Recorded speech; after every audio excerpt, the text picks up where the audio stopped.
to another episode of Talking Toku, Boston and Bellingham's only podcast about Godzilla, Gamera, Ultraman, and all of their kaiju friends.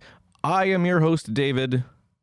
I'm Brian. And welcome back. It's been a couple of weeks. We know, but we told you it was going to be a couple of weeks because we did 3 fucking episodes in a row, and it was exhausting. It was exhausting. We just wanted a break, man. You can't blame us for that. We work hard to bring this show to you. Sort of. I don't know. How hard do you think we work, Brian? I don't know, like a little bit. The mental toll, at least, is exacting. It's something else to do. Yeah. It's definitely work. It's work. That's what can be said. We're not doing a very good job of like convincing people that that we needed the break, but you know what? I mean, on a personal level, I needed the break. Okay. That's all you need to say, unless people want to ask about your personal life. Yeah. And I was just tired. I gotta move in a couple months. Yeah. Just found that out while we were in the three week recording stint. Yeah. So that will not be fun, but it's still a couple months off, so we're still good to talk about Big Monster. Big Monster, or Big Monsters, plural. Plural, yes, which is actually what we're doing today because, Brian, after months and months and months of you practically begging on your knees, pleading with you, we're finally covering Eight-Legged Freaks today. My favorite fucking movie. Everyone give a round of applause to Brian's hard work and dedication and tenacity over trying to cover this movie. Lord knows he wanted it for a while, and you know what? It was worth it. I think we made the right call in covering this movie, but we'll get into that once we actually talk about the movie because we got a lot of stuff to not a lot of stuff to catch up on. But we do have some news. Obviously, it's been 3 weeks. Of course, there's going to be news. Not as much news as I was expecting, but there is still news. Period. Also, Godzilla Day happened. Do we also want to just do a quick run through of like the 2 shorts we saw for that before or after Eight-Legged Freaks? Doesn't really matter to me. I was just gonna talk about them at the cool kaiju thing you're checking out. That works for me. Yeah, because there wasn't much news from Godzilla Day, I don't think. Nah. It's just the shorts, really. Yeah. New toy shit. Mm-hmm. Yeah, just like collectible stuff. Nothing really newsworthy, but the new trailer for -1. Yeah, but like that's -1. Everybody's seen it. Everybody's seen it. We're not going to talk about it. If you're listening to this show, you've seen the trailer. Yeah, and we're going to be covering the movie in a couple weeks anyways, so it's not like it's whatever, man. You don't need us to cover another trailer. We already did a whole predictions episode on it. We don't need it. Yeah. Anyways, Brian, regale us with some news. What's going on in the wide world of kaiju? All right. Well, probably the biggest piece of news that isn't the Godzilla -1 trailer is the trailer for Ultraman Rising, the upcoming Netflix animated film. Still no release date for it, but we know it's coming out next year at some point. I just watched the trailer and it looks pretty cool. Like, I like the animation, but I'm not really into the quippy nature of the show. I don't really like the tone that it's going for. It seems like it's really leaning towards like Western kids type stuff, which I get why, but yeah, like to be fair, like Tsuburaya Productions has over the past couple of years made a very concerted effort to bring Ultraman into pop culture here in the West, because it's one of the biggest franchises in Japan, like bigger than Godzilla. I mean, obviously Godzilla's way bigger here, but in Japan, Ultraman is way, way bigger because it's never really had a break. At least not since like the 80s and 90s. And there's a couple of years between Ultraman 80 and Ultraman Tiga where nothing really happened. But pretty much since Tiga, Ultraman is not. It's been going strong ever since Tiga came out. But yeah, so they've been working really hard to get Ultraman to be a thing here in the States with the Mill Creek stuff, the Netflix animated series, the Marvel comics, the books that are coming out pretty soon that we talked about on the last episode, maybe the episode before that, I don't know. Yeah, all that stuff. So it's very clear like what they're trying to accomplish with the film, but also at the same time, and don't quote me on this because I'm just hearing this from someone else who knows more about Ultraman than I do, so I'm willing to trust their information on this. Apparently, the movie started out as like an Ultraman inspired project, and then Subarai was like, "Hey, do you just want the IP? Do you just want to use actual Ultraman?"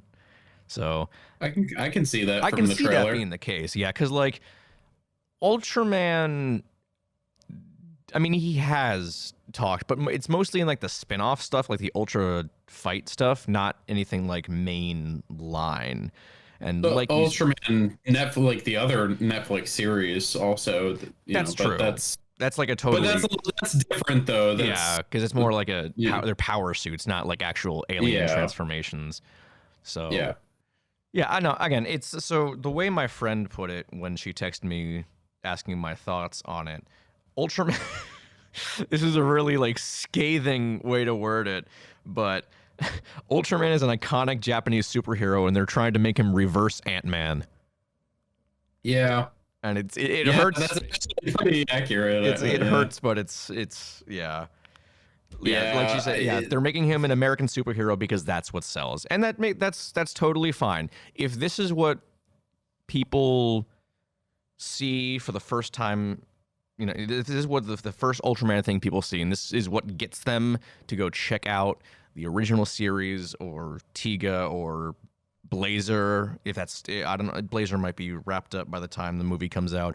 So whatever the next year's series is, more power to them. Like it, you know, we shit on the MonsterVerse all the time, but like we've talked about it, the fact that it's brought in a lot of new fans as well. So I would still consider the MonsterVerse a net positive.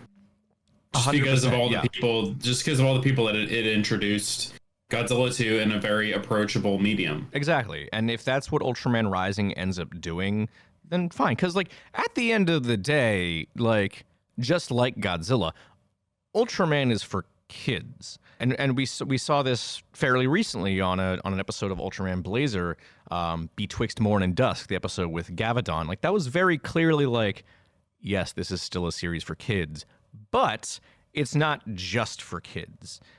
So, and you know, you can see that in other shows too. Like Ultraman Taro is very much aimed at a younger audience, but that doesn't mean it's bad. And I hope that's going to be the case with Rising. I don't know if it is. We'll see. I mean, like you said, it looks gorgeous. That's 100% like the best thing about the movie we've seen so far is that it looks absolutely beautiful. Mm-hmm. Yeah. And I hate to say it, but like it is kind of the truth. Like we probably do have Into the Spider-Verse to thank for that too, because since that movie came out, people have actually been experimenting with animation. So like, you know, I don't know if you saw this, Brian, but the trailer for the Garfield movie dropped today, and I did not. Yeah, and I saw a bunch of people online. I was like, oh, remember when we bullied Paramount to change Sonic? We should do that for Garfield. And I watched the trailer, and he looks perfectly fine. But, and also, you know, it's Chris Pratt voicing him, and it's whatever. That's a whole other thing. I won't get into it. But like, the animation is just kind of like generic, you know, 3D CGI animation. And I wish they could. And Garfield is probably still around today because of the old TV show from the 80s, I think. I don't know if it was the 80s, but like I would have liked them to do like cell shading or something. Especially because, like, it's Sony Pictures doing the animation, who did Spider-Verse and who did the Mitchells versus the Machines. So we know they can do, like, more interesting animation styles, and it's just weird they didn't do that. Going back to Ultraman, though, I don't want to digress too much from the main topic. I do like that they're going for a little more unique style to it. So thank God for that. Yeah. I think I don't think I would be as excited for it if it was just another generic 3D CG look. I mean, coming from Netflix, it was gonna be like good or bad. That's true. You know? Yeah, Their track record is very. It's hit or miss with animation styles.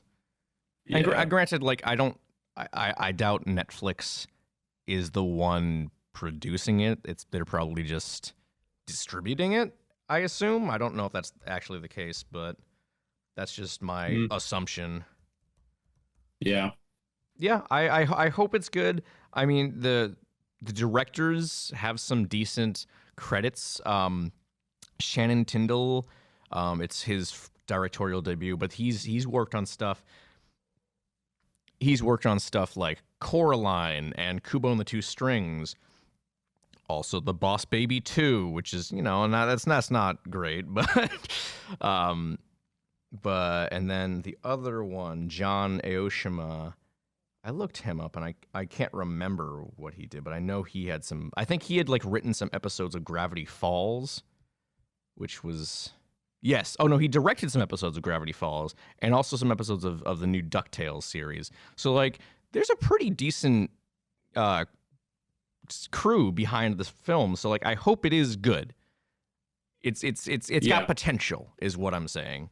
So fingers crossed. It's definitely got talent behind it. It's gonna depend on whether it is palatable for us. Yeah. I mean, we'll probably end up reviewing it, I'm sure. Because I mean, again, I don't know what else is coming out next year aside from the new Monkey. Yeah. So I don't know. We'll see. We'll get there when we get there. Again, it doesn't even have a release date yet, so it's like whatever. Sort of speaking of the big monkey, something you did not put in the news section. Oh, but I didn't. For anyone who doesn't know, the SAG-AFTRA strike is over. Oh yes, that is true. So no more. It looks like we may get our marketing tour on time after all for the new monkey. I think someone said that it was being shown off at some convention recently. It's like one of those like behind like closed doors conventions that's like just for like film executives basically to show off like what they're doing. I don't know if that happened already or not, but I think they were showing off stuff for Godzilla X Kong at that convention. I think it was like CCXP or something. I don't know. Yeah, that sounds about right. I think I saw something about it somewhere. Yeah, but so we might see it soon because when is that? Is that scheduled for release in March? I think so. Or did it get pushed back? Oh, it may have gotten pushed back. I think Dune took over. It's in April now. So I think it was in March, and then Dune got pushed back from this year, and Dune took the March slot, and now Godzilla is scheduled for April. So there's still 5 months. So there's still a decent amount of time. My guess is that we'll get it like January at the earliest. Is my guess. I'd say so. So yeah. At least like first trailer, maybe some images. Yeah. Maybe we'll get a poster or something. But yeah. All right, moving on. Now that we talked about Ultraman for a while there. Wow. Yeah, we have. Anyways, moving on. I was actually really, really surprised to hear about this one. Going back to Marvel Comics, I know I mentioned about the top with Ultraman. They have planned a hardcover omnibus for the 1977 series Godzilla King of the Monsters. Currently scheduled for release in October of next year, Godzilla, the original Marvel years, features 3 separate variant covers, something I wasn't aware even happened with omnibuses. Omnibuy? I don't I don't know what the plural for omnibus is. With the main cover featuring new art by Jung Young Yoon and the other two showcasing some of Herb Trimp's incredible covers from the original series. I, for one, am really, really happy that this series is getting reprinted and will find its way into the hands of new fans. Marvel's still huge. Yes, they're kind of getting diminishing returns on some of their new stuff. But Godzilla is only getting bigger and bigger in the greater pop culture world. So I think it's like the perfect time to revisit this series. I read it recently, I think last year, or maybe the year before, whenever we did the kaiju comics episode. I think that was 2 years ago. Pretty sure that was in the first year. Yeah, so I've read it relatively recently, but like it's, you know, I read it through like fan scans online, so it didn't like look great. But this is an official reprinting, so I'll be really happy to like see it in all its glory, basically. Yeah, I'm excited. And I'm assuming you have not read it, so you should also. No, I haven't. See, perfect timing. But yeah, I mean, if it's affordable, I'd definitely pick it up. Yeah. Be a cool thing to have in the office. Good thing to read. Yeah. I don't really have any like Godzilla reading material. So, well, I have some, but not a whole lot. Well, I still want to try and read that translation that Jeffrey Angles did for the novelizations of the first two films. That's been out for a while, and I have not picked that up yet. So I gotta get now that you mention it, maybe we can make that into an episode because I want to read those too. Yeah, I want to do that. I want to do something similar to how we did the Meg, where we read it and then we kind of review the movies along with it. Should we make that like a type of episode? Yeah, we can do that at some point. I don't know when. I mean, all right. Yeah, but it'll happen. Don't you worry. I'm down. Well, why don't we move on? Move on, Brian. Tell us what's going on. Speaking of Godzilla color books, did you ever want an official Godzilla coloring book? Shut up. Of course you did. How dare you lie to me? Anyways, Titan Books has you covered. Dropping on March 12th of next year, Godzilla, the official coloring book, will feature illustrations of various characters such as Rodan, Mechagodzilla, Batra, and more. And even features some panels ripped straight from the excellent work Matt Frank put in for Godzilla Rulers of Earth.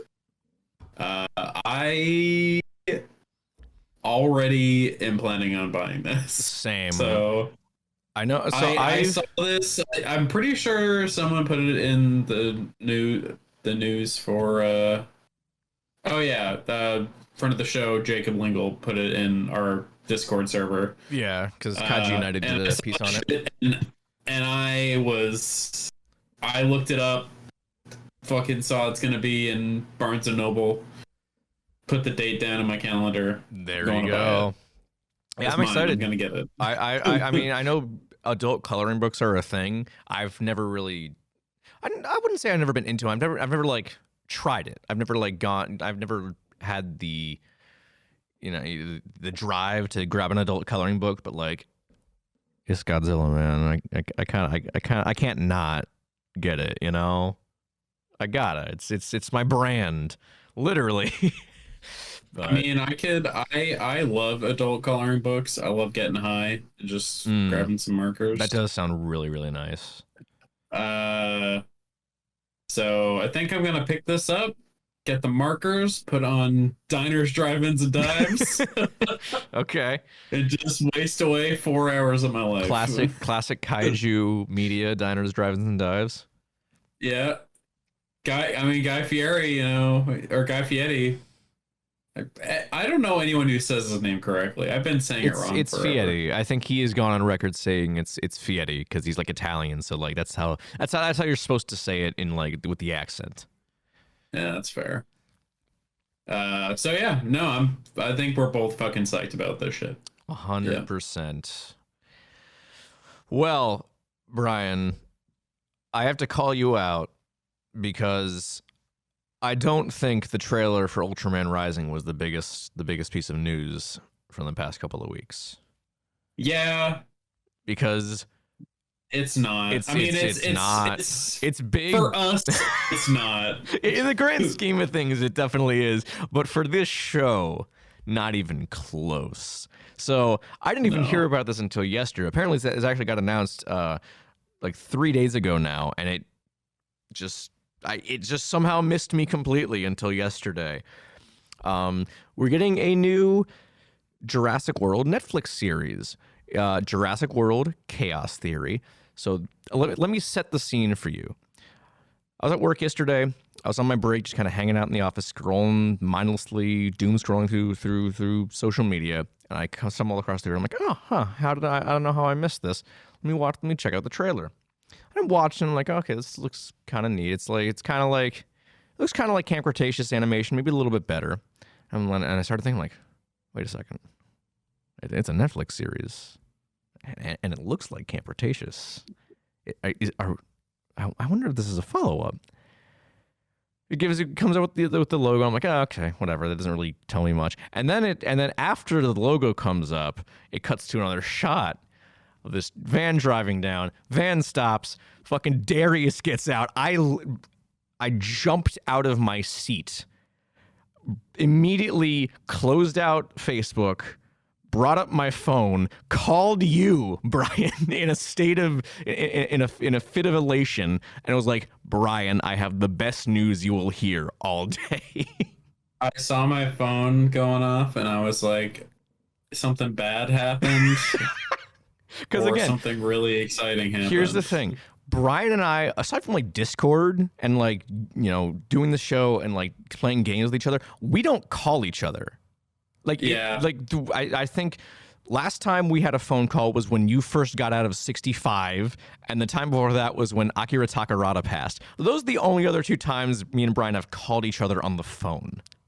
Yeah. So that you can tell how big a thing this was. It's like, I need to call Brian right now.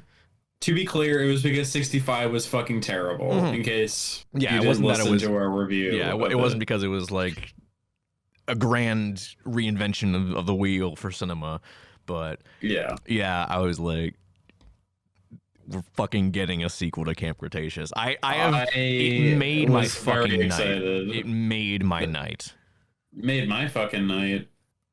Oh my god, I was so hyped. Yeah, I don't know. I was just so happy, and I can't wait. Again, no release date. It's coming out next year. But you can bet your goddamn ass we will have an episode on that, because if we don't have an episode on it, I will. This podcast is a failure. I'm sorry that we can't. If we don't do an episode on it, then we may as well end the show here. This is the last episode. I mean, so many of our favorite memes were birthed from Camp Cretaceous. Exactly. So I think I said to you when you called me, my dad is dead jokes are not over. That is exactly what you said. Yeah. The PTSD jokes are not over. Mm-hmm. Dave, do you think we're gonna have all the characters from Camp Cretaceous back? I would be shocked if they didn't bring them back. Well, because this year the Camp Cretaceous ends with them. At the very least, we better get Bumpy back. No, if we don't get Bumpy, I'll be heartbroken. Yeah, me too. I can do without Blue. Blue is off doing her own thing. Blue's had her arc, quote unquote. She was barely in Dominion, but she's had her arc, I guess. She's off doing her thing. Yeah, I would not consider her being a character in the last movie, but no. But yeah, Jurassic World Chaos Theory coming next year. Expect an episode on it, 100%. It's happening. We better get a hand cam. Oh my god, POV shot, please. All right. Should we move on to our main topic, Brian? After all this time, I think we should absolutely move on to our main topic. All right, you're the one who was so excited. Set the scene for us, Brian. You're the one who wanted this for so long. Do your thing. You waited for this moment all your life. So, Eight-Legged Freaks. What can I say? I personally have loved this movie since I was like a kid. Like the first time I ever saw it, I was like a fucking teenager. Watched it on like cable TV, and it was just so goofy. I don't like spiders, but the spiders in this movie are so comically big and just they make goofy noises, so they're not really scary. But the whole movie is just hilarious. So I've been trying to get us to cover this for a long time. I think the first time I asked was our first Halloween, but then we decided to do all of the Along with Ghosts movies. Was it really that long ago? Oh my god. Yeah, it was. Wow. I remember. I was like, oh, we should cover it like it's spooky. Or I guess 2 years. Yeah. Jeez. Well, so we're finally doing it right after Halloween. I know. Oh well, it's fine. I mean, it's a good content. It's not a scary movie. No, I would not consider this a scary movie. There are a couple scenes that like give me the heebie-jeebies. Funny enough, the scenes that do that are where the spiders are smaller. Yeah. But yeah. But anyways, so I've seen this. I mean, it should go without saying, I've seen this movie like a billion times. But Dave, this is the first time you've seen it. This was, I was losing my eight-legged freak's virginity with this. Yeah. So I was very excited for you to see this. And you took notes. I did. Right? For the first time in this show's history, I took notes on a movie. Mostly because when we covered Along with Ghosts, I feel like I didn't have a whole lot to say on it, so I'm like, fuck. Maybe I should actually try with this podcast. with my podcast. So I did not take notes this time because I've seen this movie so much. You don't need to take notes. I didn't need to take any notes, but I want to see if you could you tell us what the loose plot is, and if you want to say any of or all of your notes. Okay. Yeah, I can do that. Well, the movie's very easy to explain. It's very easy. Basic plot is, there's some good old toxic waste. I can't remember if they ever said like where, like this, what the source of the toxic waste was, but there's some toxic waste. It gets dumped, and spiders start to mutate. There's this guy. What's his name? Was it Tom or something? I feel like it's Tom. Oh, Joshua Taft apparently is his name. He has a spider farm, and all the spiders in his spider farm get mutated, and they start attacking the town. And that's kind of the whole plot, guys. There's not much more than that. Yep, the spiders invade the town, and that's the whole thing. Yeah. I mean, there are definitely, like, for all intents and purposes, that's the plot of the movie, but there are some extra little plot points, but they really have no like importance. We have our main character, the rest Chris, of the story, which is played by David Arquette. His dad was a miner. Like, this is a mining town, which is a gold mining town. And like the mine is sort of still active, despite it being modern day, which is kind of strange. You don't really hear about mining towns nowadays. Day, 2000. Yeah, modern day for 2002. So I don't know. I was too young in 2002. I don't know if mines were still a thing. Whatever. I'm gonna say no. Yeah, probably not. Anyways, I'll give you my first note. Goddamn Bunny is responsible for these eight-legged freaks, because the reason the toxic waste gets spilled is because the truck driver swerves to avoid a rabbit in the road. If that rabbit hadn't been there, would have been fine. You want to know something that I was actually really surprised about?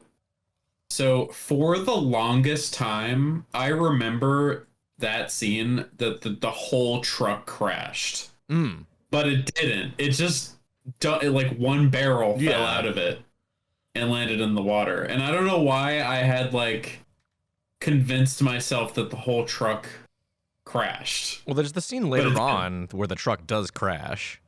like the oil maybe tanker. maybe in my head I got those two like mixed up, Mm. like I combined them or something. Possible, yeah. I don't know. Uh, anyways, continue. Um, I don't know much about spiders, Brian. I don't know how much you know, but I I feel like there is some weird kind of pseudoscience here. Like I don't really think spiders hunt in packs. I don't think that's a thing. There is definitely some spider pseudoscience. Uh, I mean I've mentioned this channel before, Roanoke Games. Mhm. He actually did a really cool breakdown of the eight-legged freak spiders. Oh, really? Okay. He actually, I mean, for one, everything about them is wrong. Yes. Like, there's no way that they can. But like, they also have like interspecies cooperation. Not a Like, thing. there's different kinds of spider. Like you have the big tarantula working as like a battering ram. Like you like all like helping the smaller spiders. You got the small spiders like hunting in packs and stuff. Yeah, it's completely like ridiculous. Even when the spiders are still small, they work together. Also, like when they first break out. So these radioactive crickets or whatever that the spider farmers feeding the spiders, like instead of just making them get big, they also somehow increase like cognitive ability. Very some shit. Very strange. Don't get it's good. Like I'm not I'm not saying that as like a bad thing. It's just strange. It's honestly my favorite part of the movie. Really? Is that your favorite scene in the whole entire movie? The spiders, they feel like literally they feel like an army. They do. Like not just like an aimless mass of creatures. They feel like they are conscious. Yeah, and they even have like a leader with that big orb weaver. Consuela. Yeah, for real. Yeah, it's like they're like literally their queen. Yeah. So it's they're definitely a little smarter than your average house spider for sure. They're also very chatty. Oh my god, they are making so much noise. They literally sound like Jawas from Star Wars at points. It's insane. Bro, I watched this. I watched it again on like Saturday night, I believe, and our number one fan Sam was fucking laughing about how like they sound like it sounds like fucking like cartoon characters and shit. I was watching them with some friends as well, and like we were just like, if the spiders were making these noises, I don't think I'd be scared. No, I'm not scared. It's scarier if they're not making any noise. If they're like, be like, that's not scary. That's just funny. That's just funny, goofy. Man. Yeah. I really do think that the noises and like the mannerisms that all the spiders have is one of the main reasons why the spiders are not scary. Yeah. And granted, like this movie is so accessible even for people who don't like spiders because they are so comical. I mean, yeah, there's no way like don't be under any illusions. Like this is not a serious movie. It's very much tongue planted firmly in cheek, and that's part. I wasn't really expecting that. Like I didn't really know anything about this movie. I mean, I probably should have just based on the title alone. That's and kind of on me. In it. David Arquette can be a serious actor. He's not only in like comedy. I don't want to say comedy because Scream's not really a comedy, but it's a satire. Yeah. But and I had this thought like multiple times throughout watching this. It really feels like they were trying to kind of capture that same magic that Tremors did, with just being a send up of like 50s B monster movies. And they even like really hammer that home because later on in the movie, the kid Mike is watching them, and it's like, oh yeah, that's just like you're just making it really obvious what you're trying to do, and that's not a bad thing. Like I totally get, again, that's what they're going for, and I really appreciate it. And like we've talked about it on the show. I love them. It's a great movie. So it's It's very clear, like, yes, this is what we're trying to do. It's kind of a send-up comedy horror monster movie thing, just like Tremors did a couple years ago. And you know what?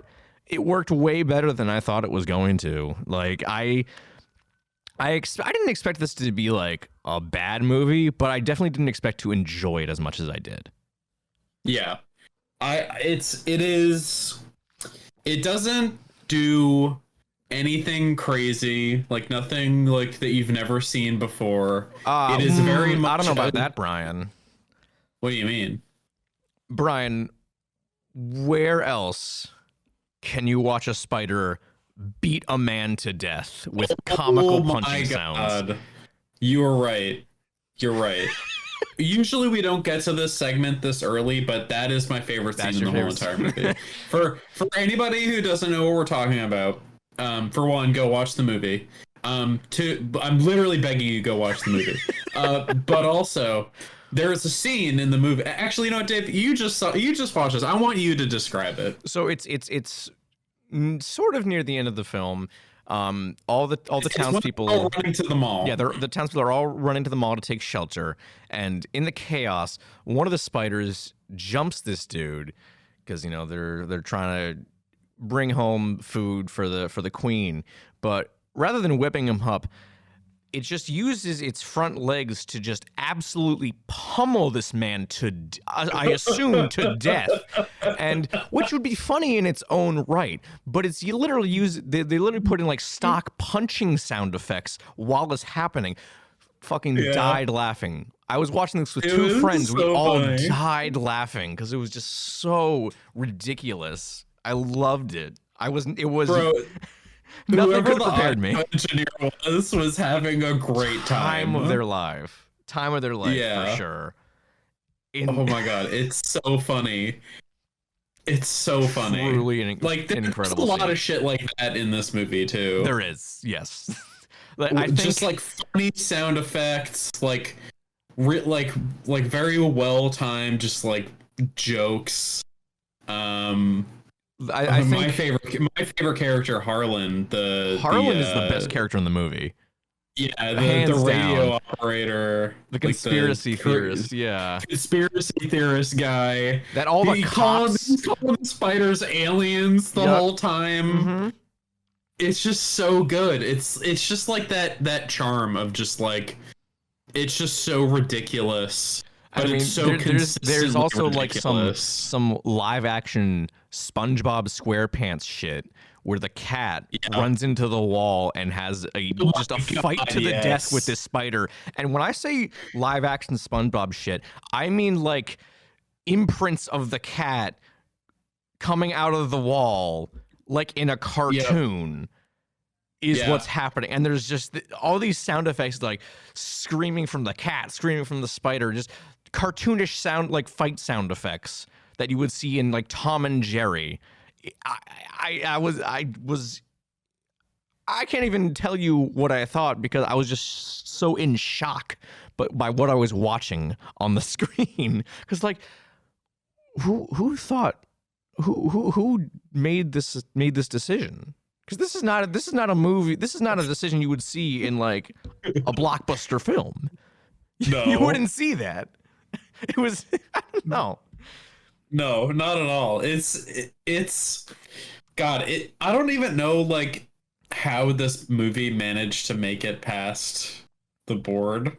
Honestly. Because it's just so insane. Well, about that scene. My favorite part about that scene is actually right after it.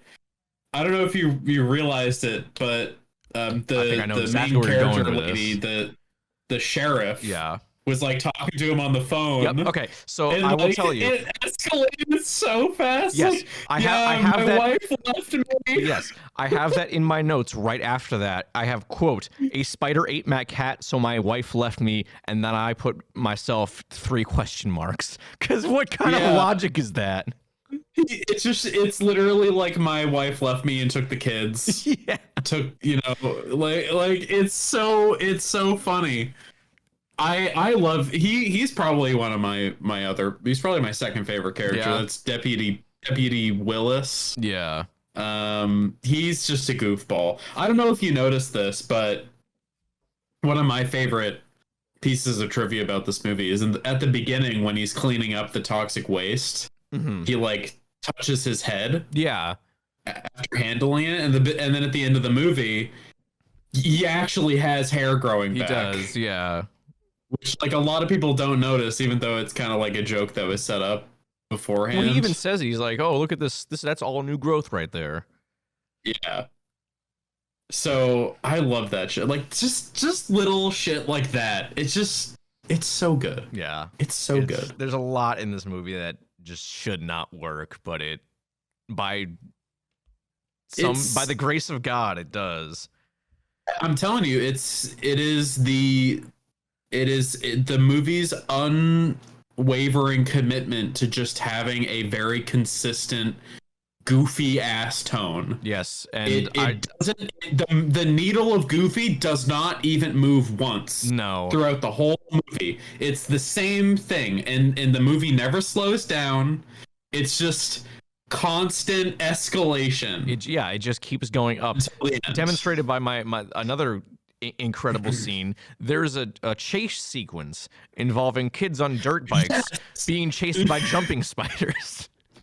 Yes, I fucking love that. That scene is like cinema. I think of that one. Cinema. It pure cinema. I for my note for that is spider dirt bike scene makes this an easy 10 out of 10. Yeah, that's the note I have on that. I love the there was when I was watching it. It's like this one part where the one of the jumping spiders is like looking at all the bikers go by, and you can see the reflections in its four eyes. Yeah, and it's just got like this guitar riff playing in the back. And I look over to Sam and I just go, "Man, I love this movie." Oh my god, it's so good. And then it ends with a fucking truck explosion. Yes. Yeah, it's incredible. Also, the spiders seem to be roaring in that scene. Yep. Like lion roars. I know you always talk about the shark in Jaws the Revenge roaring, but like the spiders were also roaring. I feel like Jaws, it doesn't make sense, but I feel like it makes slightly more sense because like it's got a big like mouth that you would expect to roar. Spiders not so much. Nah, spiders. No, they don't really have like a conventional mouth that you can even make a roaring. No, they don't. Like exactly. But it's funny because they do roar, but then also they make the little squeaking sound effects too. Yeah. Like after the truck explodes, like you have that one spider that comes out, he's on fire, and he falls over and he goes like, like little like fucking squeak noise, like squeaky dying noise. Yeah. It's. I don't know. I mean, I guess they just have a very large vocal range. I guess so. Maybe that was part of the mutation. Who knows? Maybe. I mean, it definitely seems like maybe they have a way of communicating. Yeah, I wouldn't be surprised. Brian, I have a question for you. What is your question? Why is not literally everyone, but like, why are most people in this movie so nonchalant about seeing giant spiders? Because like the scene where Ashley, played by a very young Scarlett Johansson, when the spider comes into her room in her first movie role. Was it her first movie role? I knew it was an early role for her. I didn't know it was her first like movie role. This is her. I believe this is her first. But yeah, the scene where the spider comes into her room, she doesn't scream. She's just like looking at it, horrified. Are you not going to scream when a giant spider comes into your room? I would. And then like bro, I'd fucking scream Chris so loud. And her family come in and they don't scream either. They're just like, "Whoa, what is that?" They're not like I mean, Chris's facial expression, and this is just David Arquette in general. Yeah. He just doesn't change the whole movie. He doesn't. He never once makes another facial expression. Yeah. It's just people are not reacting the way you'd think they'd react to seeing a literal army of spiders descending upon your town. I don't know. I feel like it kind of makes it better. It does, kind of, because it kind of adds to the goofiness of it, I suppose. I don't know if that was intentional, but I don't know. I have a like for me, like whenever I watch this movie, I try to like play a game with like how much of this is just like a happy accident and how much of it was intentional. Because there is a lot of stuff in this movie that like it just you would see it in a lot of other movies it just wouldn't work. Yeah. I think like, a lot of it is definitely intentional, yeah. And the goofy sound effects and just the goofy tone and the like really no serious angle and just all of these various very weird characters. Like I don't know. It's just it's very unique. Yeah. Well, I think a lot of it is actually intentional because the script I noticed is like a lot smarter and funnier than it has any right to be. I mean, there's points where like when Chris and Harlan are going up to the radio tower to like try to get a call out to the army, they have that bit like, "Oh, I thought you had it," and Chris is like, "Oh yeah, just kidding, I have it." Like that's not you don't see that in movies. Like they just stick with like, "Oh, I thought you had it," and they have to scramble. No, Chris is just like, just kidding, I got it right here, it's fine. And then like later on in the movie, actually right at the end, where because Chris and Sam have kind of been set up as like the romantic subplot of the film. So Chris is about to like go confess to her, and then Sam's like, "Yeah, I know." Yeah, she says it all out word for word. She's the one who does the confession for him. And again, you don't see that kind of things in movies nowadays. Like it's just there's a bunch of like really interesting subversions of tropes that are like way cleverer than for this movie than it has any right to be. It's really impressive.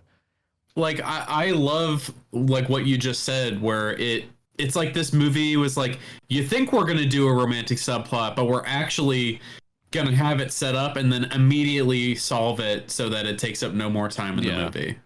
But it's like, you can still say that it's there, Yeah. And like I think that it definitely adds to just all the shit that I love about this movie. Like it just wastes no time. Like it knows exactly what it wants to do. Yeah, I'm honestly like surprised, given all the things we talked about so far. There's still more I want to talk about. I'm surprised that like this movie isn't as remembered as I feel like it deserves to be. Like I think it's definitely getting a cult following now, but yeah, I think more people should give this movie a shot. Well, hey, maybe this episode will let people know that they should give it a second chance or a first chance, like I did. Yeah, who knows? I goddamn hope so. I mean, the first viewing experience of this movie is impeccable. It is. It very, very much is. Yeah. What other notes you got, Dave? Let's see. What do Why is the gun that Lee Harvey Oswald used to kill JFK a bit in this movie? I don't know. They only reference it for like a total of 3 lines, but that's 2 more that's 3 more lines than they should. Why does this random mining town? Who is the one who brought that up? Well, I think it's like I think they like had it at the police station for some reason. I don't know. And they brought it out when they were like arming up to fight the spiders.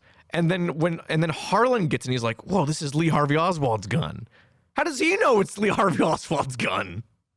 I don't know. I don't understand. That is very random.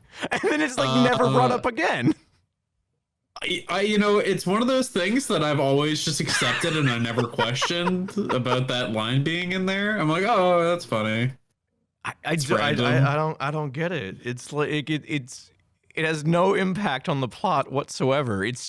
They don't even do anything cool with it. Like it's just there. It's just like maybe whoever wrote the script was just like either the 3 script writers, maybe they were just they were listening to a podcast or something about Lee Harvey Were Oswald. podcasts even a thing in 2002? Probably not. Probably, I guess radio shows would be the precursor at that point. But yeah, it's weird. It's an odd thing to make a bit in a movie like this. Oh yeah, we got Lee Harvey Oswald's gun. Okay. Yeah, So? it is very, very, very random. Are you gonna explode a spider's head? That's so fucked up. Oh Yeah, my it is. god. I don't care.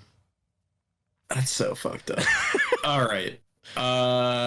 What else you got? The fact that at the very end they find that big vein of gold, the Aqua Mesa lode, and we're really expected to care about it, despite it not having any impact on the movie up until this point. You know, it's kind of funny because, like, I think they purposefully did not really include too much talk of it in the script because they didn't really care about it either. Mm-hmm. They just needed something for David Arquette to care about a little bit. Aside from Sam. Aside from Sam, yeah. But that's all it seems like. And also a reason for the mine to, like, be central. Yeah. I guess. But like they didn't even need it to be central because the spiders already made their lair in the mine, so they already had a reason for the mine to be central. That's true.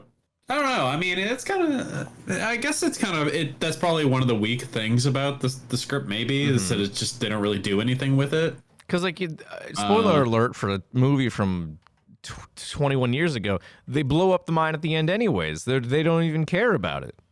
Well, the gold is still fine, but they're gonna have to, you know, they're gonna have to get the tunnels back up. Yeah, I don't know. It's just an weird choice to even include that at all, I think. Yeah. I mean, there's also the mall that nobody goes to. Yes. But Wade, the mayor, is like very concerned. He's like, oh no, the spiders are gonna destroy the mall. They can't do this. He's very, very, very concerned about the state of the mall. Not about the people of the town, because he's like generic evil politician character. I love the scene where everyone is scrambling to the mall and he like just like ate like a I think the line's like, if you build it, they will come. And he's like got a big old smile on his face. If you build it, they will come. And it's just like everyone goes in there and they there's just all the giant spiders and shit coming. Yeah. That is such a good line. It's great. I love it. I don't know if you made a note about this. I don't think you sent all of them to me, but did you write anything about the mall fight? I didn't. I should have, but I didn't. So I find that scene hilarious because I think it very properly shows off human instinct, where everybody's banded together ready to fight when they break through the gate, but as soon as the spiders come in, everyone fucking runs. Yeah. Actually, I do have a minor note about it. It's more in the aftermath of the battle, where the doctor, whose name I forget, is like he ran to hide, and then he comes out after it's all quiet, and he dies because there's a spider hiding in a tent in the camping store next to him, and like the tents, you just see the tent moving forward a little bit. It's like, again, we've kind of established that the spiders are like a little more intelligent than your normal spider. Literally Looney Tunes. It is. It really, really is. It's like. These spiders are just having a great time doing this, man. They're having fun. During that scene, I remember Sam saying, "I don't think that tent is human." I mean, she ain't wrong. I'm like, no, I don't think it's human. Yeah, that shit's so good. The spiders are obviously having a blast. They are. Yeah. What else? What else we got? What other notes, Dave? Most of them are getting just to like, the end? But most of my notes after that are kind of like just like haha funny stuff. Like, why did the cops listen to the conspiracy theorist radio? Good on Gladys for quitting smoking after this. I mean, I think that's pretty realistic. You got a bunch of law enforcement listening to conspiracy theories. Do you think? I think that's pretty realistic. I have stuff like, he said the title because there's that scene on the radio tower, and Chris goes, "Stay back, you 8-legged freaks." Yep. And then you point at the screen and go, "That's the name of the movie." Yeah, That's what I did. that's what I do did it every too. time I watch it. Yep. At the same time. Oh, and I like the fact that they had the Itsy Bitsy Spider as the credits song. That was pretty sick. Yeah, I listened to the whole song and Sam hated it. No, well, that's on her because that's a pretty that was a pretty cool cover, I think. It was surprisingly violent lyrics. I wasn't really paying too much attention. It was pretty violent, but I wasn't paying like full attention because like at this point we were like just discussing the movie a bit. But People yes. like dying and shit in that song. Yeah. God damn, bro.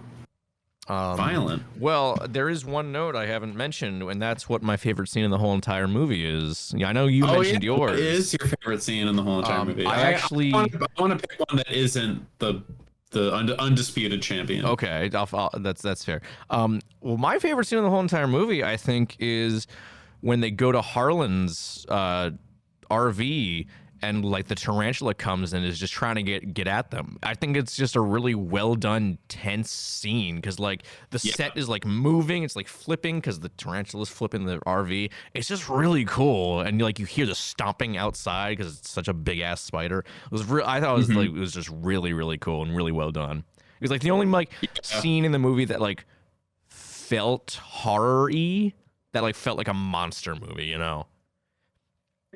I think that that scene is it's probably one of the ones that sticks with people the most when they first see this movie. Because like at the beginning, when all the spiders are still small, there's like kind of like a scene of a tarantula like kind of like it got out of its cage and it's like stalking the kid Mike and the spider farmer guy. And then you don't see it when all the spiders get big. You're like, oh, where'd the tarantula go? So it's like kind of like in the back of your head, like, oh, there's probably a tarantula somewhere out there. And then it shows up and you're like, oh my God, there it is. And it's fucking huge. Yeah. It's great. I love it.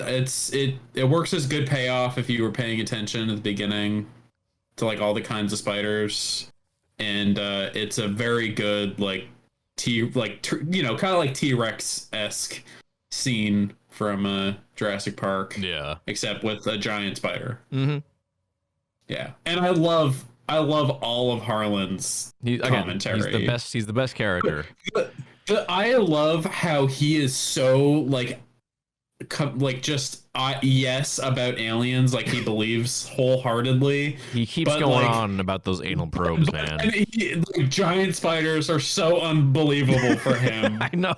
And the fact that the movie even says that is just it is comedy gold. Yeah. And the way that they convince him is that there is just that yes, they are aliens. Just like they just call it a rope thing, you know? Exactly, yeah. Yeah. So what's your real favorite scene in the whole entire movie aside from the beating to death? My real favorite scene in the whole entire movie. You know what? Actually, I'm gonna pick one that isn't funny. It's actually kind of spooky, and it's not the tarantula one, but the other kind of awesome tense scene that they have is that mine worker who is looking for gold. And he has to like suck like a blockage out of like a hose, and then like a bunch of spiders come out of his fucking mouth because they were in the hose. I have a note about that actually. Oh yeah, what is it? There's gotta be a better way to unclog a hose than using your mouth to suck it out, man. There's gotta be. There definitely is. Yeah. I love that scene. That's probably the one that stuck with me the most when I first watched it. It's definitely the most like heebie-jeebies giving scene for sure. Yeah, it's definitely the most like horror-esque scene. Like you got like he's got a lot of spiders in his mouth. Yeah, a lot of spiders in his mouth. That's gross. It's kind of like The Mist. Another movie I love. And then you got the big spider that he sees in the background, and he's like, "Oh, that's creepy." And then you got the big spider that's like right behind him, and you can see its front legs, and it like grabs him. I think that's just a really well constructed, like horror scene. It's really interesting how this movie is so goofy. Like you have a literal like motorcycle chase with spiders, and then you also just have straight horror scenes where people get abducted. And oh my god, I gotta mention that this movie, despite being PG-13, the way that the spider, like the big like queen spider, kills people is horrible. It is, yes. It's horrible. You wanna say it, Dave? Well, they just desiccate the corpses, right? They suck out all the juices like actual spiders, right? It's I think what they do, what it is it's like a toxin that like melts the insides of the prey, and then it just sucks them out. Yeah, like horrible. And then you see it do that to people, at least once. Mm-hmm. I believe. Yeah, because Chris finds like a bunch of desiccated bodies. Yeah. Yeah, like you don't see anything. Yeah, but because everyone's in a cocoon, but then you see some of the dead bodies, and then you see one cocoon get injected by the queen. Yeah. So just that's just horrible. If you listen to the beginning when the spider farmer says what they do. Yeah. Gross. Disgusting. All right. Well, that's pretty much all my notes. So I don't think I have much more to say on Eight-Legged Freaks other than watch the movie. Just go out, stop what you're doing. Stop listening to this and just go watch it, because it might sound great from what we're saying, but it needs to be seen to be believed. Yeah, honestly, I don't, like, as much as I wanted to cover it, I don't want to talk too much about it, because I think that this movie deserves a cult following. I think it really deserves it. If Scream Factory were to put out a Blu-ray for this, I wouldn't be surprised, and I would buy it day one, because they are the perfect. This is the perfect movie for a company like Scream Factory. Yeah, I would absolutely buy a special edition of this or something.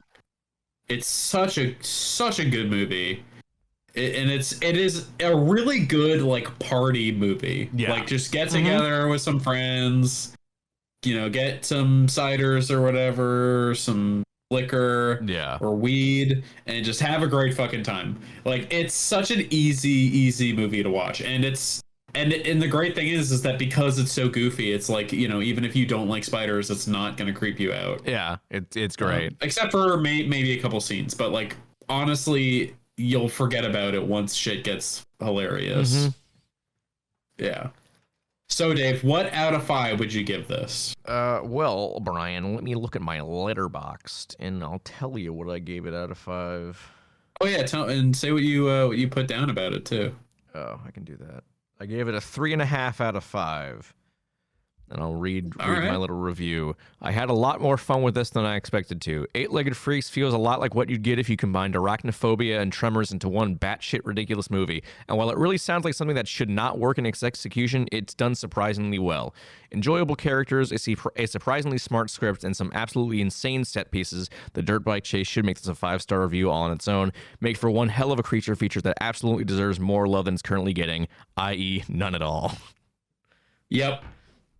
Yeah, that is spot on. Yeah, that's probably exactly what I would say.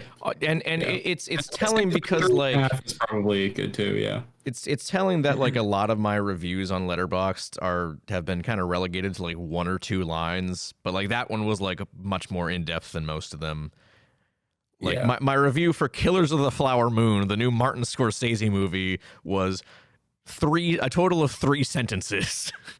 Compared to my 2-paragraph review of Eight-Legged Freaks. I'm sorry, Marty. Eight-Legged Freaks. It's for it's first.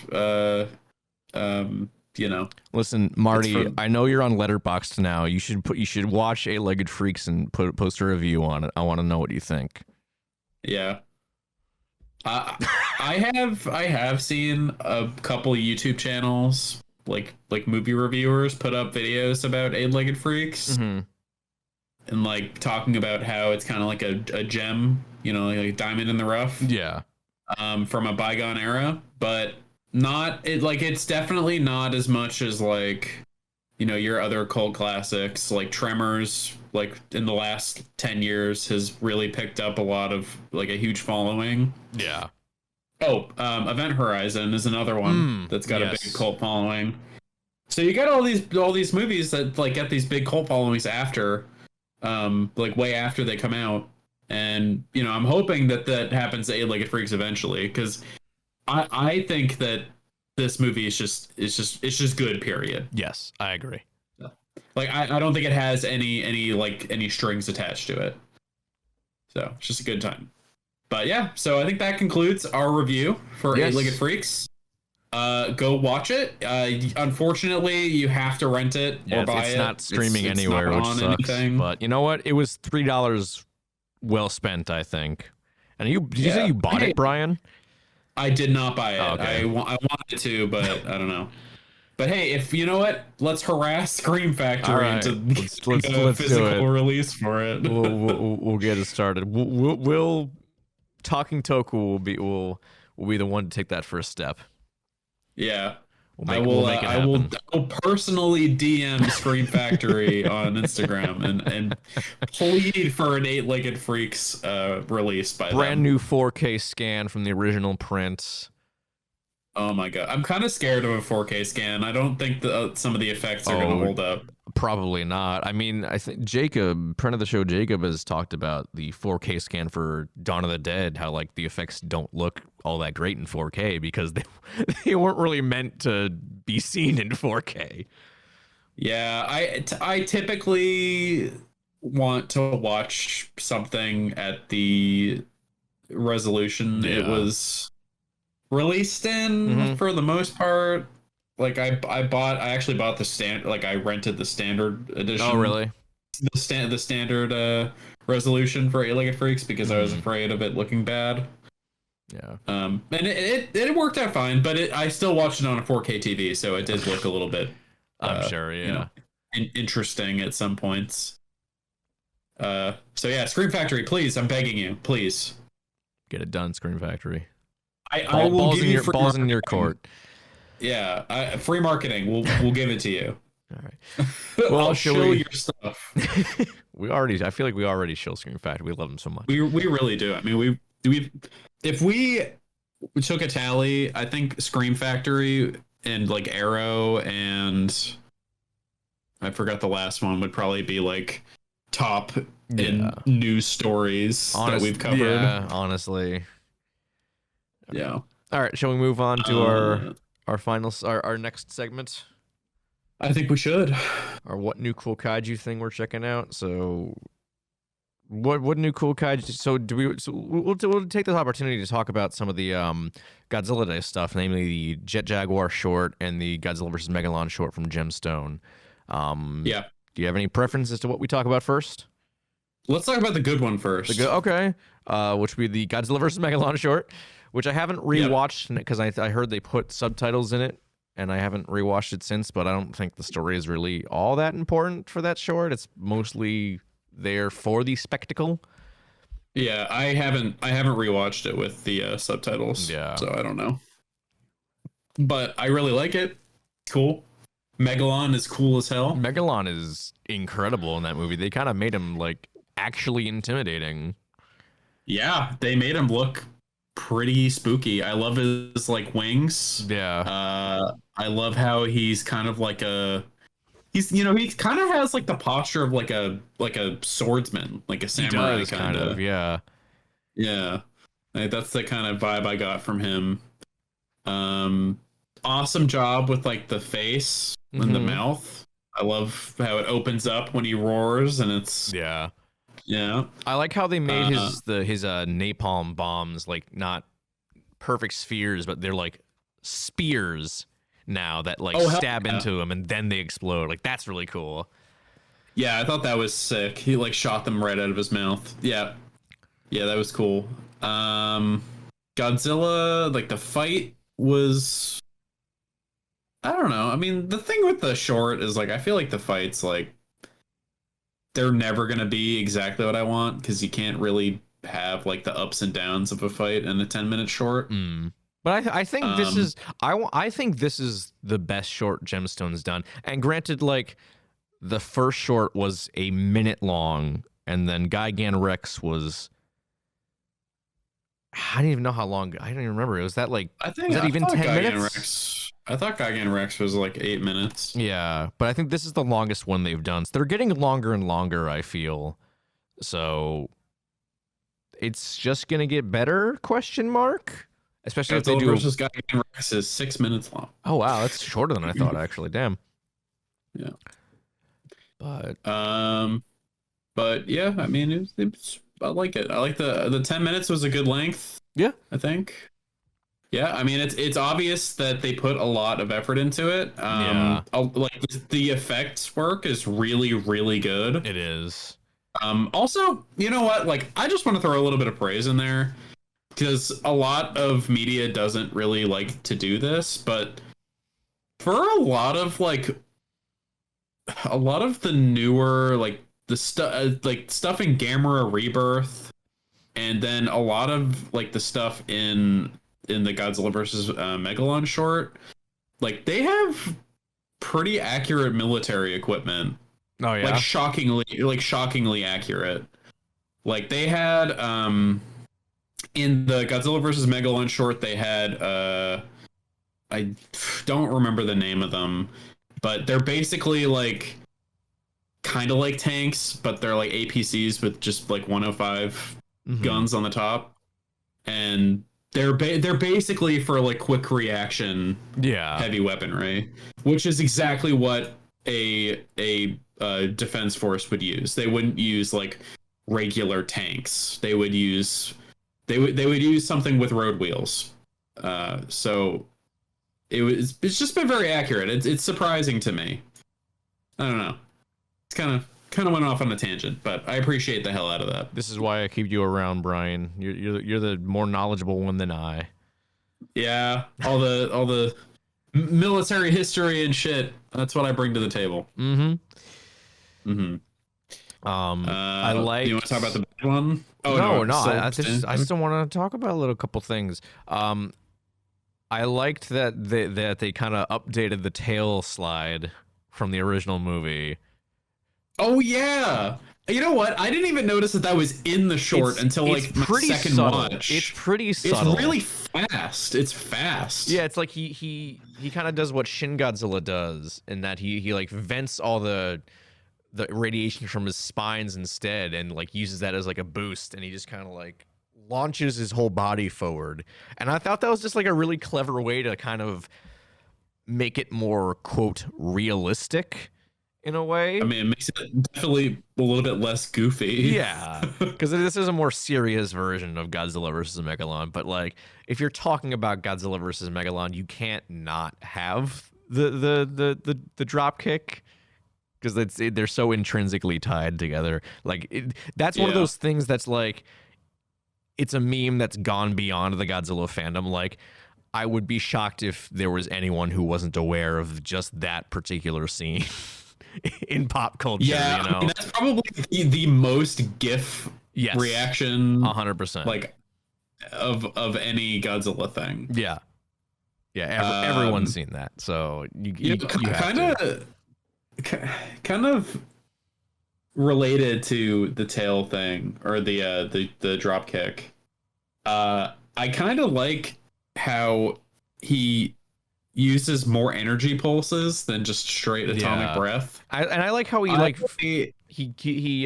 sort of does what Gamera does in Rebirth, where he like funnels the energy into his hand and like basically does like a falcon punch almost. Yeah, I really like that. I wasn't expecting that, because like, you know, the atomic breath, it's iconic, but of course I just feel like it's such a crutch to show how powerful Godzilla is. But like, he's powerful in his own right without it. Yeah. And I you know, honestly, this is something I wouldn't mind doing an episode on, like where we talk about, is Godzilla too powerful in some of the newer movies, but also like what are some abilities that like he has that are just never represented? Ooh, Because Godzilla okay. has been shown to have a lot of energy pulse, like AoE attacks, but they never happen. And if they ever do, it's usually as like a last resort. But it doesn't really seem like it has to be. I don't know. It's an interesting topic. I feel like maybe now that with these shorts, it gives them. I bet it might give them a bit more opportunities to explore some of his Yeah. lesser known abilities. I would love to Um, do an episode on something like that because that yeah. sounds pretty cool. Oh, you know what? I have a great idea actually. Lay it on me. Uh, maybe like like you and we can get like a couple friend of the shows on, maybe some new ones. And we could like each choose a kaiju from Godzilla, Ultraman, whatever, and like come up with like a character spec sheet with abilities for like a fighting game. Okay. That would be cool I because like I like that feel a like there's lot. like a lot of well-established kaiju, like they have their mainstay abilities, but they also have a lot of ones that are not very like they don't use Yeah. very often. Mm-hmm. So, and then you have like all the different versions of Ultraman with all their different kinds of abilities, you know? Like I feel like that could be really interesting. Yeah. Especially with like Gigabash adding all the Ultraman characters now, like fighting, the fighting game adding different kaiju. Yeah. It's topical, I'd say. Mm-hmm. Yeah. I think you're on to something, Brian. I think we could That would be definitely do that would be a that. cool episode. I want to do that. I think so. We could put that in the pipeline. I think we can Yeah. get into that. Send the shit over to Gigabash, be like, Yeah. hey, put this in your game. All right, well, I have a question for you, Brian, and then we'll move on to the Jet Jaguar short. Do you think they're going to do a Mechagodzilla short for next year? Because if this is canonically Godzilla Jr., we've already seen Mechagodzilla in this continuity. Oh yeah. So because next year's the 50th anniversary for Godzilla versus Mechagodzilla, which we're gonna do a review on it for it because Of course. it's my favorite movie of all time. I don't know if it's your favorite movie of all time. I'm sure I know it's your favorite Godzilla movie. I don't know if it's your favorite movie, period, but it certainly is mine. Godzilla versus Mechagodzilla. Yeah. It's my favorite movie of all time. It's probably up there. Yeah. So I don't know. I don't really ever have a favorite movie. It's always changing. that's fair. But yeah, so we'll definitely do an episode for the 50th anniversary. But yeah, because the 50th anniversary, that's what these shorts have been celebrating. Last year was Godzilla vs. Gigant's 50th anniversary. This year was Megalon's. I'm curious as to whether Gemstone will do one for Mechagodzilla because we've seen a Mechagodzilla in this continuity before. Maybe they'll do a. Maybe they'll do a King Caesar short. Oh, maybe. That's true. I hadn't considered King I Caesar. would be down for the badassification of King Caesar. I mean, he's kind of already badass badass, already, but- I think. But yeah. He is, but I thought Megalon already looked pretty badass before That's the short. That's true. Okay, yeah, I hadn't considered that at all. Maybe we will get King Caesar next year then. All right. I would be down for a King Caesar short. The only thing is that like if they do a short like a tokusatsu short and they do it with Mechagodzilla, I want them to put more fucking effort into it. I guess we're using that as a segue into into the Jet Jaguar short. Yeah, I guess so. The Jet Jaguar short was bad. It was not very good. It was not great. I wish it was better, but it does really feel like they're An doing obligation. Yeah, it feels like they're doing this out of obligation at this point, which sucks because Godzilla has been we talked about a lot about this off recording.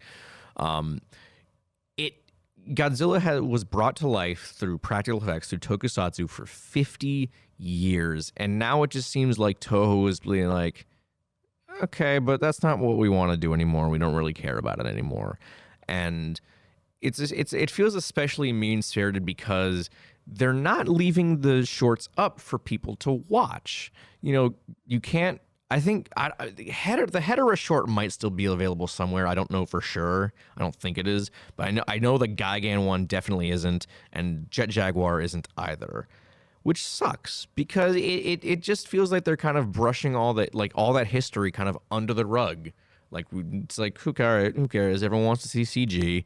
It just feels like a little sad almost. Like it's the death of that particular art form. And granted, like there's like Kamen Rider and Ultraman are still going strong with Tokusatsu, but like Godzilla was the one who like created Tokusatsu more or less. So it feels kind of sad to like have the franchise that started it kind of distancing itself from the art form.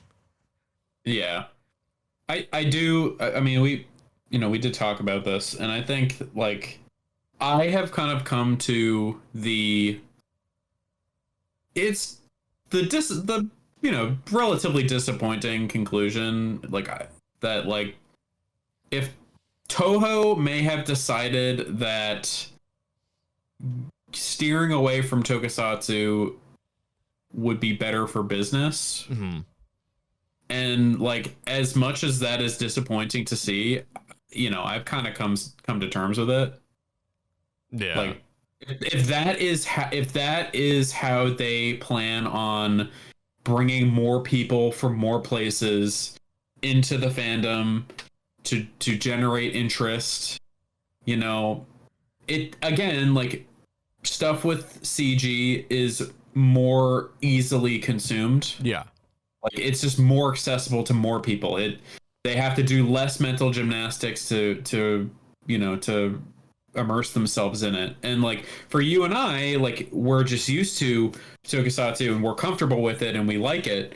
Like that's just not how a lot of people are. Yeah. And like it just sucks that I know that it's probably a business decision where they're like, if we make it CG, more people are going to be interested. There's going to be less hang up about it, and that equals more money. Yeah. And it seems like they do the shorts for the 50 year anniversaries, and they're like, okay, this is our thing. But it seems like they hire people who are who obviously care about it, but they just don't put the resources towards it. Yeah, because like that Hedera short was fantastic, and I was talking with friend of the show Jared about this. That one really felt like they had this team who were really, really passionate about it, and it even felt like they had like scrambled to do this in like their backyard to make this as good as possible. And then they kind of got a budget, but they were almost constrained by Toho themselves to make it just almost a series of vignettes, not really something that's cohesive, I guess would be the best way to put it.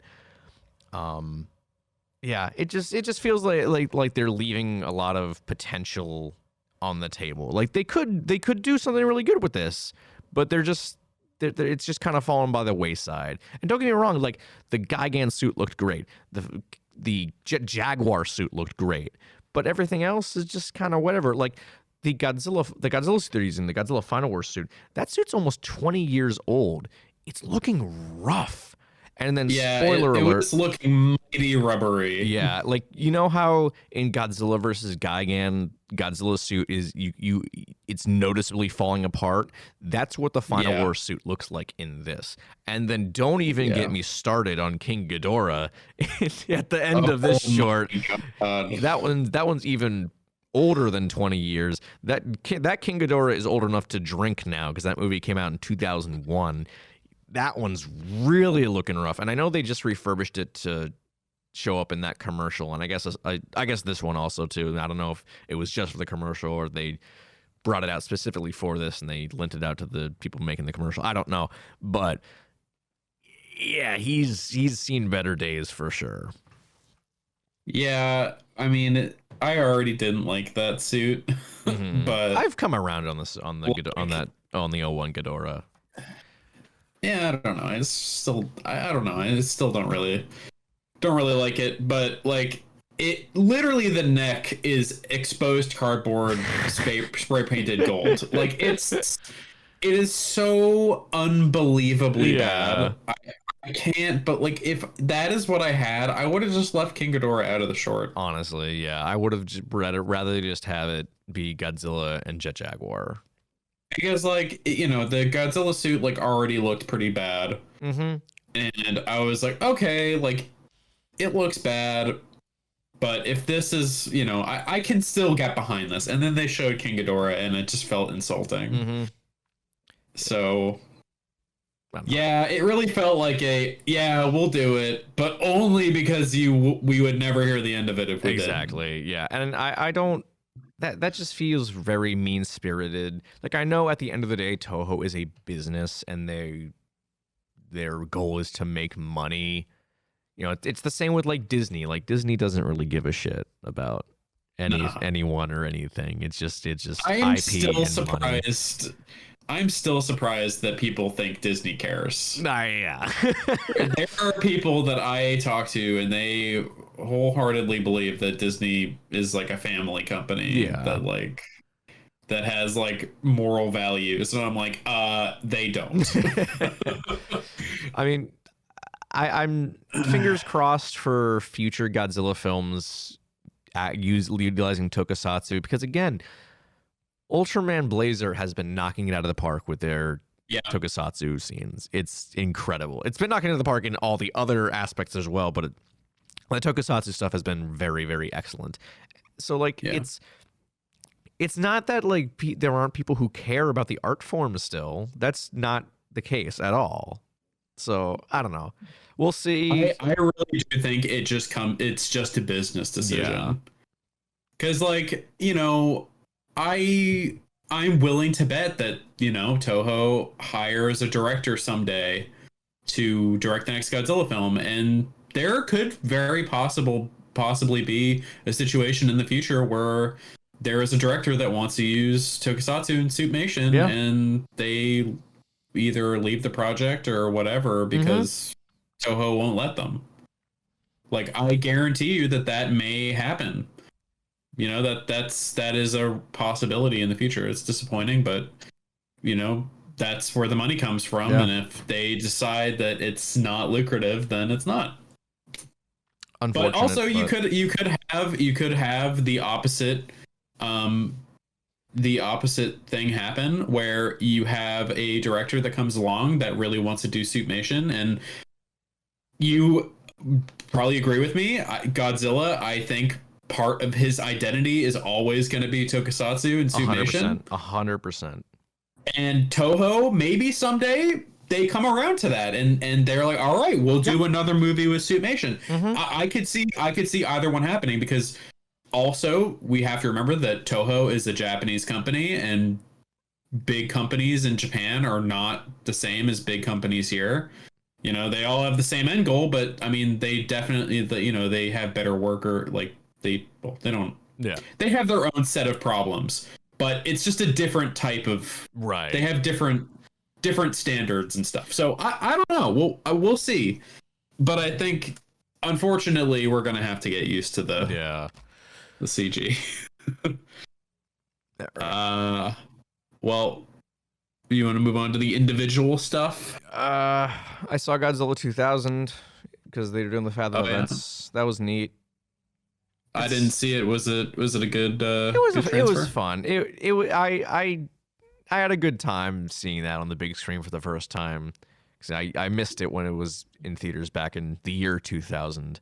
I'm still like kind of like just lukewarm on the movie, but god damn, I don't know why the other Millennium Era films don't look like that, because I think one of my favorite things about Godzilla 2000 is the cinematography. It is shot so fucking well, dude.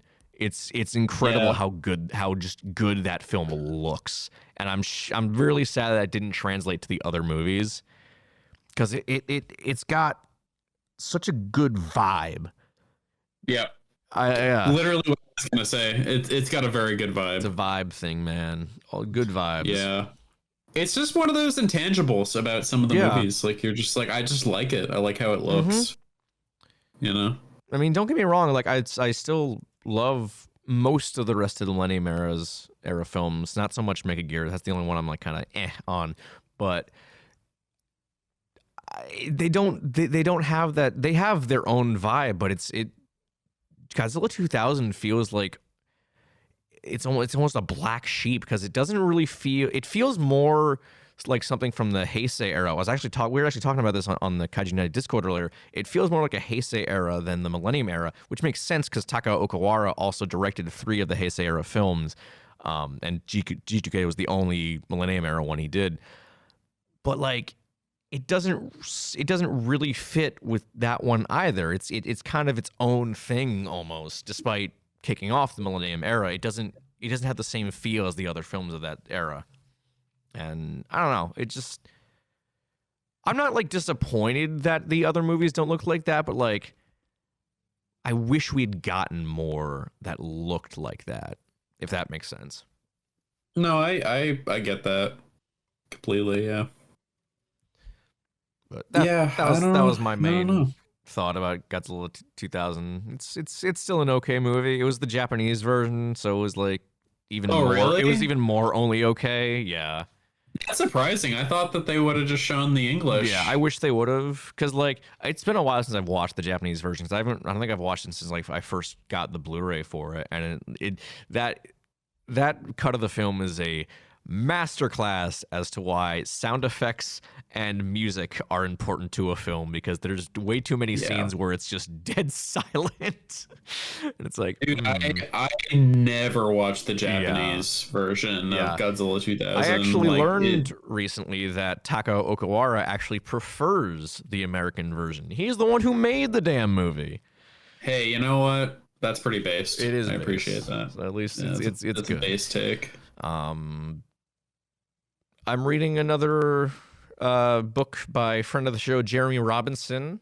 I started Pulse, which is the first book in the Chess Team series. I know I read Prime, but that's a prequel. But this is the actual first officially published book. I haven't gotten very far in it, but I think it's a kaiju novel. It's listed as one on his website. And I think the kaiju is the Hydra, like from Greek mythology, which is really cool. I mean, they found the Hydra. Cool as hell. They found like its head buried, but nothing kaiju has really happened yet. Like it's still the plot is ramping up, but like nothing kaiju has happened yet. But it's really cool so far. I mean, like, that's sick. I love the Hydra. The Hydra's sick, and most of that's from my love of the Disney film Hercules. That was one of my favorite movies as a kid. It's still my favorite Disney movie, and that's why I love the Hydra. So I'm glad to see it in something cool like this book. I'll probably update you more once I actually make progress in it, but it's good so far. What's the book called again? Pulse. Pulse. Okay. There's an audiobook, right? Yes. I'd okay, be shocked if there wasn't. I might listen to it because I love mythology. So yeah, if you want to do Prime, again, it's a prequel. You don't have to.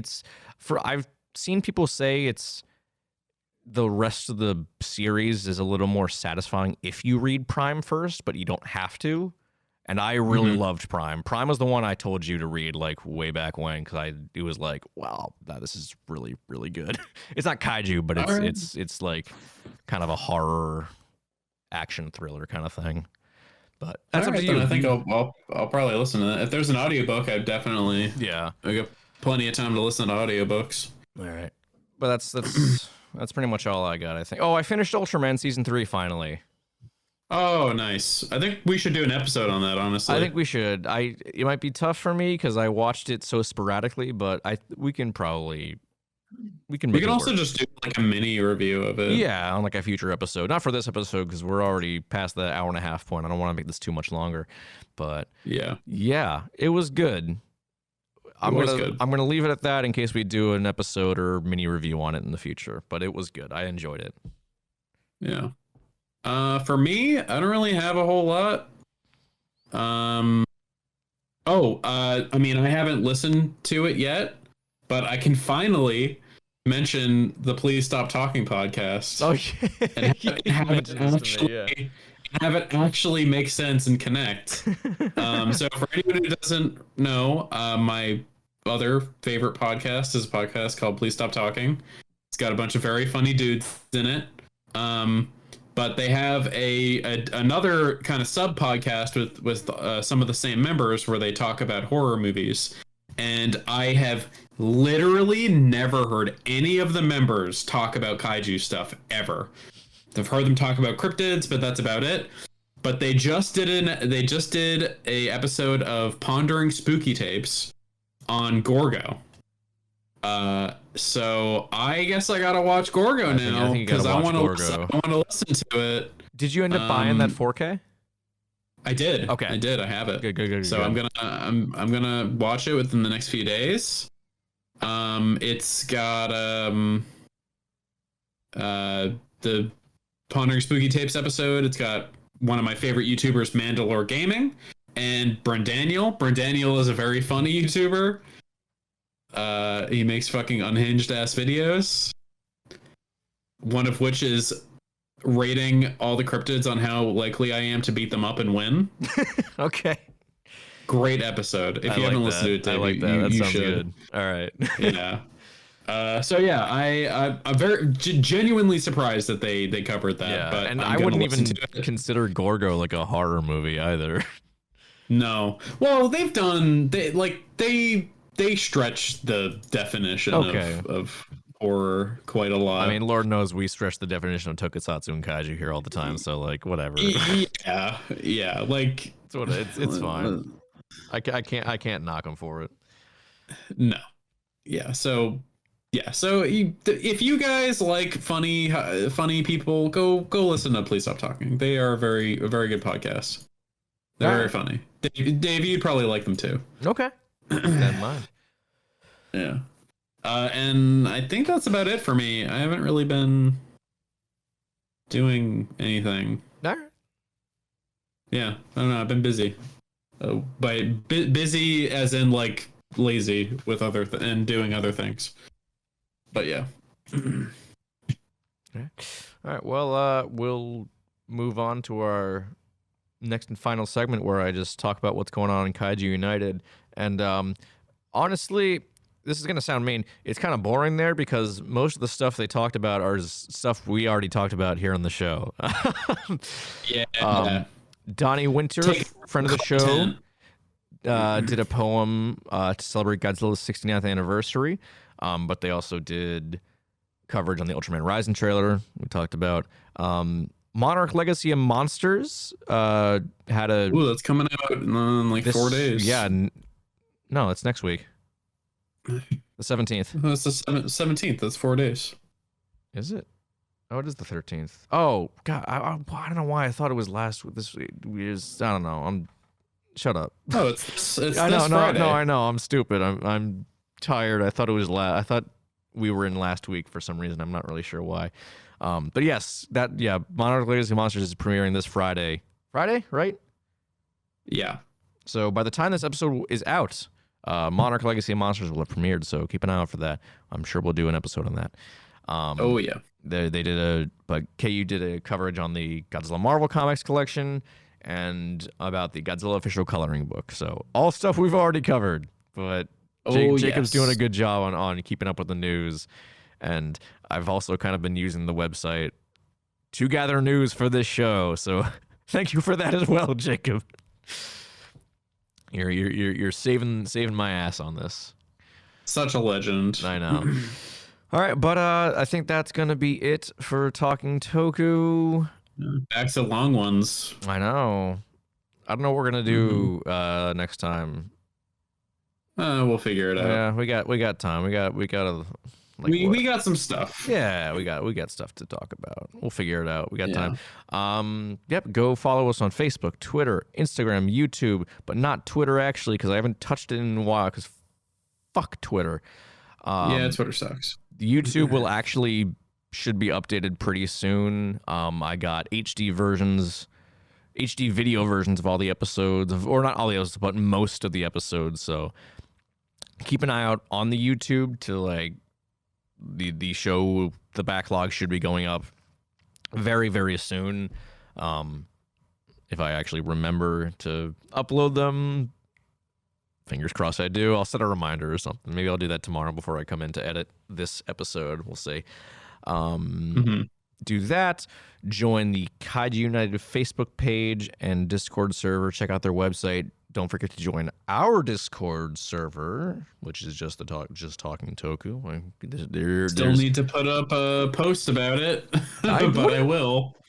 What? What do you mean? A post with like a permanent Instagram post with a Discord link. Like a permanent link. I got you. Yeah. Yeah. I'm just so lazy. Yeah, I think I did that for the Facebook. I think the Facebook should have a permanent link to the server, but I'll double check. Well, I'll tell you what. I'll post one when we're done recording here. All right, sounds good. Also, I've been posting them in the description for each episode. Well, each episode since we launched the server, so they should be. You should have easy access as well if you're listening. Yep. Yeah. Go do that. We've been trying to host Jackbox game nights sort of every week. I mean, we just did one. Like every Sunday. Yeah, most Sundays we're trying to get something going. So if you want to come play Jackbox with us, come on in. It's been pretty fun. We're having a good old time in there. So yeah, it's been fun. Yeah. And it's not. We don't have to limit it to Jackbox too. Like, in case you didn't hear, Gigabash just added 4 Ultraman characters, so we could like do Gigabash or something. Because hey, Gigabash is crossplay. You can play it on anything, and will you want to play this? I haven't even touched the Ultraman DLC. I got it, but I haven't touched it yet. So I'm itching to try my hand at it. So I should probably look into that. Do it. But yeah, I think that's gonna be it. So, Godzilla is how I'm ending the show. Goodbye. Godzilla.